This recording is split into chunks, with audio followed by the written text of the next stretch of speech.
¿Qué tal? Bienvenidos a Parlamento de Navarra. Esta semana ha habido pleno parlamentario con muchos asuntos sobre la mesa. Se ha dado trámite a la reforma fiscal presentada por PSN y también se ha aprobado la ley de reestructuración de la deuda de Osasuna.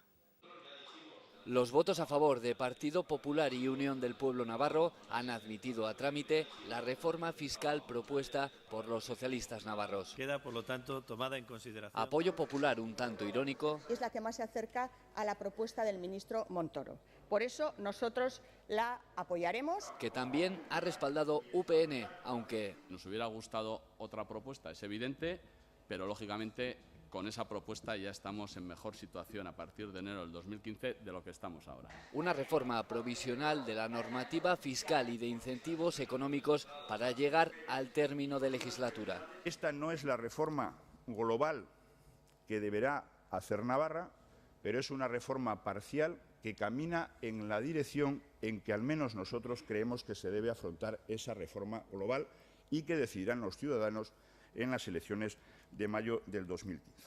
Durante la sesión, Lizarbe ha dejado la puerta abierta a considerar propuestas de Geroa Bai que en nuestra opinión cuadran perfectamente con los objetivos que nosotros nos hemos fijado. Aunque al final los socialistas no han respaldado con sus votos ninguna de las 5 propuestas llevadas a la Cámara. La primera, la de homologar los tipos, la escala de tipos con los territorios cercanos, beneficiar a las rentas más bajas. Y el tercer objetivo, no perder en recaudación.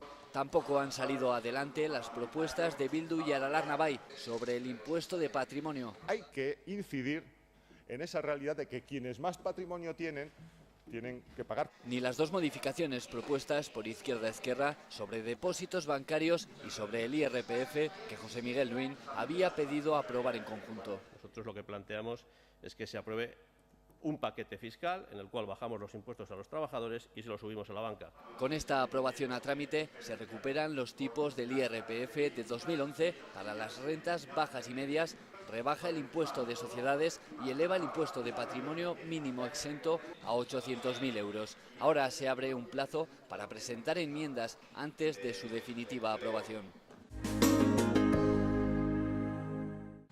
El Club Atlético Osasuna puede respirar tranquilo. Queda aprobada la ley foral por la que se aprueba la reestructuración de la deuda del Club Atlético Osasuna con la Comunidad Foral de Navarra. Osasuna deberá entregar su patrimonio al Gobierno de Navarra. Además, aportará un 25% de los derechos televisivos y del dinero de los traspasos, así como el 100% de los ingresos por patrocinio. A cambio, el Gobierno de Navarra concede a la entidad deportiva un aval de 4 millones de euros y una moratoria de 30 años para la deuda pendiente. UPN, PSN y los populares navarros posibilitaron la aprobación de esta ley. Unión del Pueblo Navarro no quiere que Osasuna desaparezca. ¿Por qué podemos hacer esta ley? Porque tenemos una hacienda propia. Si Osasuna no sigue adelante, el Gobierno de Navarra, es decir, el conjunto de los navarros, no van a cobrar lo que Osasuna les debe. Creemos que es la solución para garantizar el pago íntegro, vuelvo a decirlo, íntegro de la deuda. Lo que no significa en absoluto que sea un borrón y cuenta nueva. Algunos grupos criticaron en el hemiciclo que la aplicación de esta ley muestra un trato favorable para el club. Cualquier contribuyente tiene algún problema con sus impuestos, ¿dónde va? ¿Al Parlamento de Navarra? ¿Hay ventanilla tributaria en este Parlamento? Cualquier contribuyente va donde tiene que ir. Esto es la arbitrariedad más absoluta que se ha convertido en este Parlamento. No se puede hacer. Otros alertaron de la falta de información que han tenido para estudiar la propuesta, así como las conclusiones negativas del informe jurídico de los servicios de la Cámara. El informe jurídico dice, ya lo han leído también otros, que la conclusión no es ni definitiva ni concluyente. Hay que pedir otro informe. Hay otras formas de ayudar a Osasuna, hay otras formas. Y desde luego no con la ley que ustedes van a apoyar. Pero pese a las críticas, Osasuna se salvará, al menos económicamente, eso sí, bajo la sospecha, dicen los grupos de la oposición, de que la Unión Europea pueda considerar esto como una ayuda de Estado. El Parlamento navarro ha asumido hoy la tercera prórroga presupuestaria de la legislatura. La oposición no ha escatimado en críticas hacia las cuentas presentadas para 2015 y que, como estaba previsto, han rechazado todos los grupos de la oposición con enmiendas a la totalidad, a excepción del Partido Popular, que ha repartido responsabilidades entre la Cámara. Que Navarra pueda quedarse de nuevo sin presupuestos supone la constatación de un fracaso colectivo de todos. Su responsabilidad como consejera de Economía es buscar consensos. Y los ha buscado también, que va a terminar la legislatura sin haber aprobado ni un solo presupuesto. En este caso concreto es mejor la prórroga del 2012, de ese año concreto, en esas circunstancias especiales, que los presupuestos que ustedes plantean. Estas políticas del dogma neoliberal, de la austeridad masiva, de los recortes masivos, se han saldado con un sonoro fracaso aquí y en todas partes. Por lo tanto, no ha habido ningún ejercicio ni intento de consenso ni de acuerdo. Si se copia algo que ya se dijo en esta Cámara que no, lo normal es que la Cámara vuelva a decir que no. Esto es lo que es UPN en este Parlamento, el eterno-retorno en esta Cámara, los mismos presupuestos que le hemos dicho que no. La respuesta del portavoz regionalista ha ahondado en el rechazo previo de los grupos parlamentarios a las cuentas forales sin intención de alcanzar acuerdos. Entiendo que aquí se viene con premeditación, alevosía y no sé si también nocturnidad, pero está claro que antes de que se presentaran los presupuestos, estos ya estaban rechazados. Y finalmente la consejera ha mostrado su resignación ante el resultado y ha dicho sentirse triste ante el talante político del Parlamento navarro. En vez de una enmienda a la totalidad, lo que podían haber hecho es enmiendas parciales y haber traído, si no, su presupuesto. Pero toman la postura más cómoda. Digo que no, no propongo nada. Y en el fondo lo que nos están corroborando es que no gestionamos tan mal el presupuesto. Pues es muy triste. El jueves volverán a coincidir todos en la Cámara para debatir las diferentes propuestas de reforma fiscal presentadas por los grupos.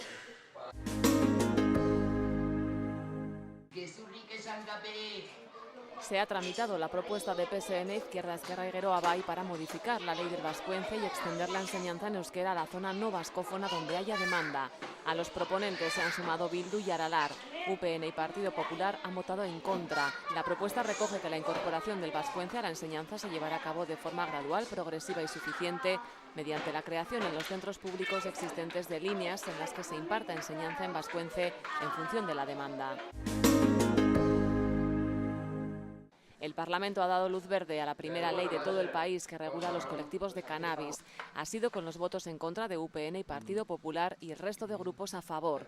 La iniciativa legislativa popular aprobada busca establecer unas normas generales para la constitución, organización y funcionamiento de los clubes y dar seguridad jurídica tanto al consumo como al autoabastecimiento. El Parlamento de Navarra recuerda a las víctimas de ETA en Navarra y lo hace con esta escultura de Javier Muro titulada La tercera puerta. La obra fue descubierta por los familiares de las últimas víctimas de ETA en la comunidad foral. Será un recuerdo permanente en la Cámara Navarra a las víctimas del terrorismo, a sus familiares y amigos y que, en palabras del autor, permitirá la presencia en el Parlamento de aquellos a los que se les quitó la posibilidad de representación en la Cámara.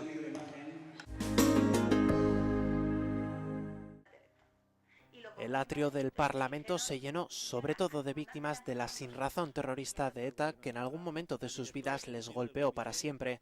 Personas anónimas que escucharon lo que las instituciones navarras piensan de ellas. Una historia que deberá dejar muy claro y diferenciar entre víctimas y verdugos.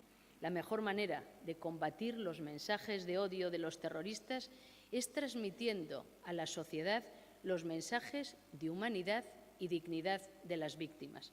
Tanto las víctimas como los poderes públicos y la sociedad en general no quieren que se silencie el reconocimiento y la memoria de sus víctimas. Eran los primeros compases de un acto de presentación del segundo libro, Relatos de plomo, que recoge la barbarie terrorista de ETA entre 1987 y 2011. El coordinador de la obra, el periodista Javier Marrodán, ejemplificaba con su testimonio el ejemplo de las víctimas. ¿Siente odio, rencor?, le preguntamos a Olvido Mañas. No sé lo que siento, nos dijo. No sabe si sentir rencor, si olvidar y vivir con recuerdos tan duros. Y al final dices, que se encargue el de arriba de vosotros. Yo no soy quien para condenar a nadie, aunque hayan matado a mi hijo. Para eso está Dios. Fue especialmente aplaudido este testimonio, como también el de Alberto Toca. Su padre, delegado de la Mutua Sepello, fue asesinado a tiros en su despacho en 1982. Lamentó políticas como las llevadas a cabo con la derogación de la doctrina Parot. Y en nuestros días, y siento decirlo, es preocupante comprobar cómo un gobierno en el que creíamos poder confiar se ha dado mucho más prisa en hacer, cumplir y ejecutar la sentencia de Estrasburgo que en elaborar el reglamento de desarrollo de la ley de víctimas. Sería triste, tremendo más bien, que por acción de unos, omisión de otros o compadreos estratégico-electorales de algunos en los tiempos que vienen, lo que no consiguieron los terroristas matando a las personas que hoy honramos, lo vayan a conseguir ahora por otros medios. Dios quiera que no. Y la última intervención se reservó al representante del Comité contra el Terrorismo de Naciones Unidas, que puso a las víctimas por delante de sus verdugos. El testimonio de las víctimas es fundamental en el proceso de combatir la radicalización de los violentos. Se cerraba así un acto que comenzaba con el descubrimiento de esta escultura en recuerdo a las víctimas del terrorismo. Los honores para las familias de los policías nacionales Bonifacio Martín y Julián Enviz, asesinados en Sangüesa en 2003, y para la de Diego Salva, la última víctima mortal de ETA, un joven guardia civil de Pamplona asesinado en Mallorca en 2009. Y lo coge mi madre. Desde la primera... Señora, al comandante le han tocado unos tiros. Y entonces mi madre en ese momento dijo, la han matado. Hasta la última víctima mortal de la banda terrorista ETA. Nos llamó la Guardia Civil y le dijeron que había sido mi hermano. También cuenta el guardia civil pamplonés de 27 años asesinado en Palma de Mallorca el 30 de julio de 2009, Diego Salva, junto a su compañero Carlos Saez de Tejada. Es la segunda entrega de los relatos de plomo de la historia de la barbarie terrorista, que abarcan este segundo tomo los asesinatos entre 1987 y 2011.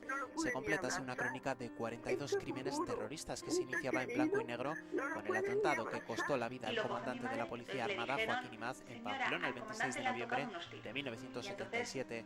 En la memoria colectiva, y ahora ya a color, los asesinatos más recientes hasta que ETA decidiera en 2011 poner fin a su actividad armada. Asesinatos como los de las policías nacionales Bonifacio Martín y Julián Enviz el 30 de mayo de 2003 en Sangüesa tras explotar una bomba Lapa en su vehículo oficial. El del concejal de UPN en Pamplona, Tomás Caballero, acribillado a la salida de su casa en Pamplona el 6 de mayo del 98, o el concejal también de UPN en Leiza, José Javier Mújica, asesinado el 14 de julio de 2001 con una bomba en su furgoneta. Entonces nosotros no tenemos que ir con la cabeza para abajo, ¿eh? En Leiza también era asesinado con una bomba trampa tras una pancarta el cabo de la Guardia Civil, Juan Carlos Beiro, el 24 de septiembre de 2002. Es que yo tenía un clavo aquí que es que no me dejaba vivir, no me dejaba vivir. Todos hasta 42 en esta historia del terrorismo etarra en Navarra, que tendrá un tercer volumen que verá la luz en los próximos meses. Bajé como loca y aún lo cogí, moví la boquita. Tengo que te han hecho, hijo mío.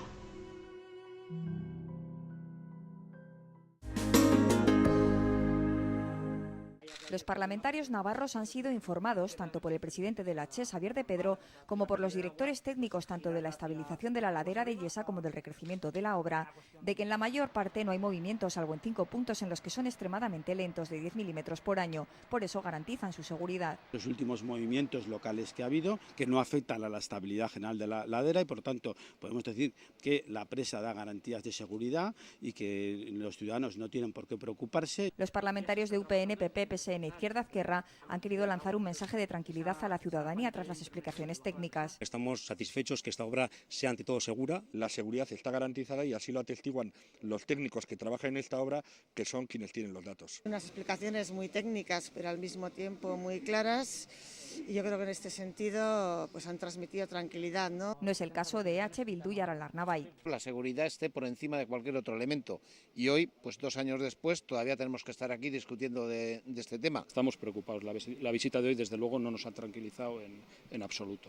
De Pedro anunciaba también la salida a información pública de la adenda al proyecto de recrecimiento de la presa, que incluye una zona más amplia de seguridad y la expropiación de las urbanizaciones del Mirador de Yesa y la Saitasuna, con un coste estimado de 23 millones de euros y un plazo de 1 mes para presentar alegaciones. Esperamos que para el primer trimestre podamos tener aprobado este proyecto y a partir de ahí ya cerrar los acuerdos expropiatorios con todas las personas pues afectadas por esta expropiación en estas urbanizaciones. Todos los parlamentarios han coincidido en pedir a la CHE que las expropiaciones sean justas para los propietarios y no contemplen solo el valor catastral de las viviendas. Que te quitan parte de tu vida, por tanto se les compense justamente. De Pedro ha aclarado que aunque quería comparecer en el Parlamento navarro, el Ministerio solo le permite hacerlo en el Congreso.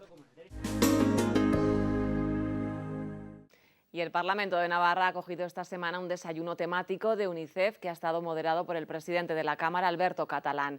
Varias expertas han hablado sobre la ley navarra que regula la custodia compartida.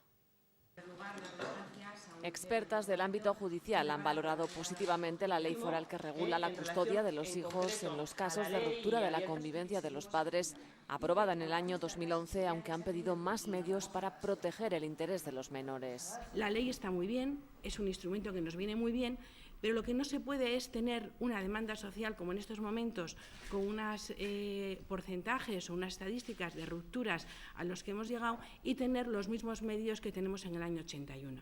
Y me explico. Es decir, en el año 81 se crean los juzgados de familia, se aprueba la ley del divorcio y se crea un psicólogo de familia para el juzgado de familia.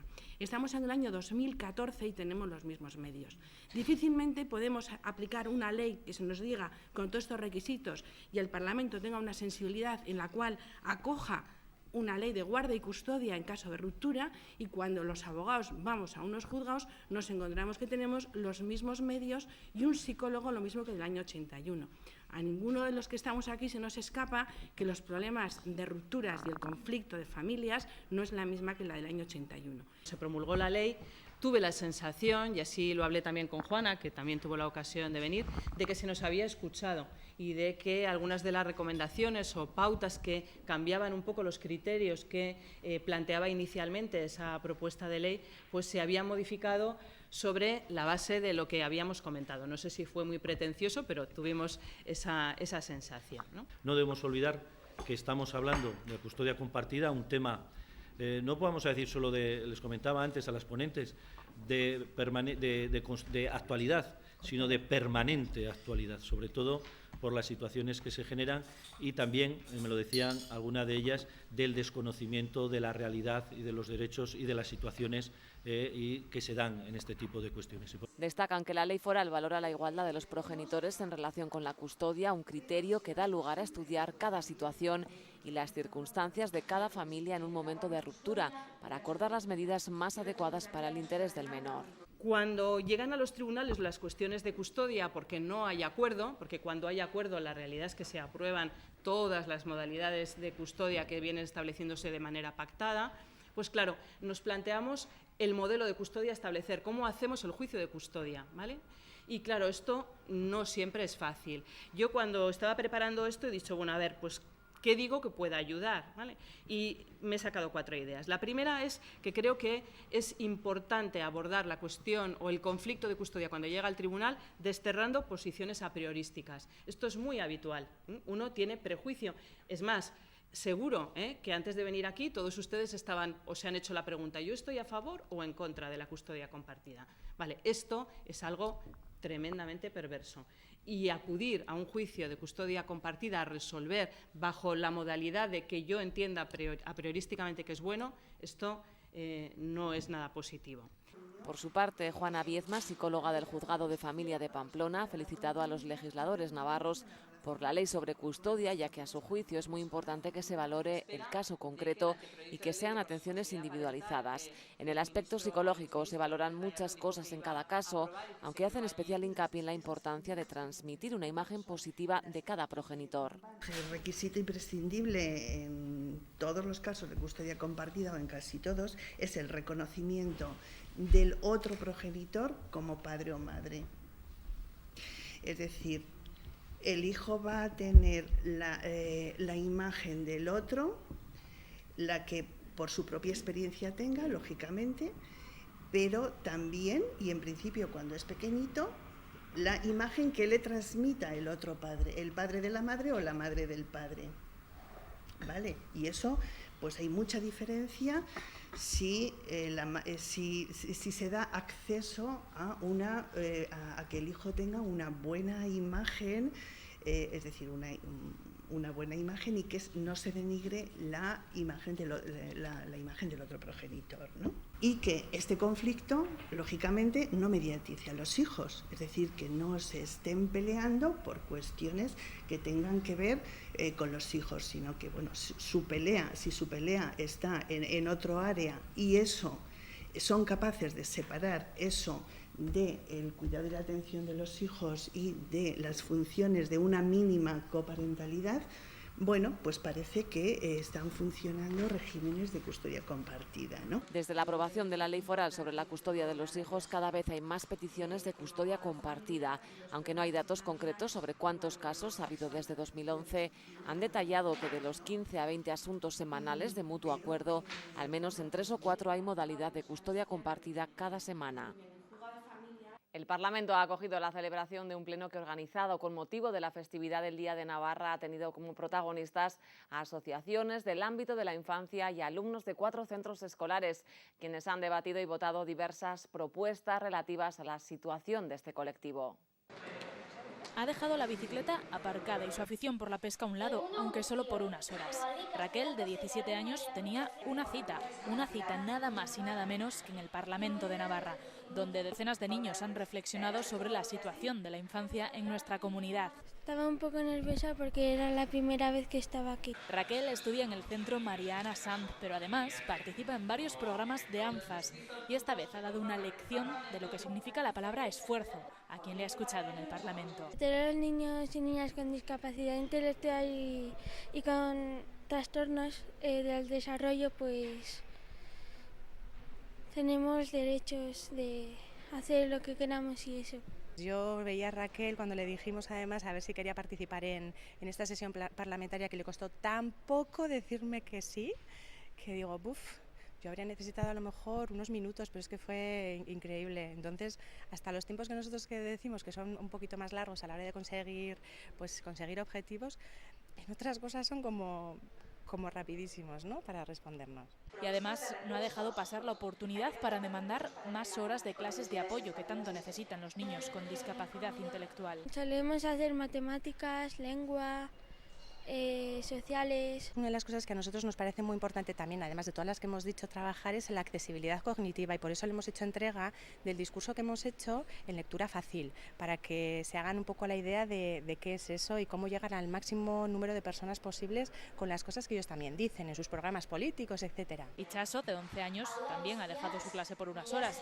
Tenía una tarea importante que cumplir: exponer las necesidades que algunos niños tienen en su día a día.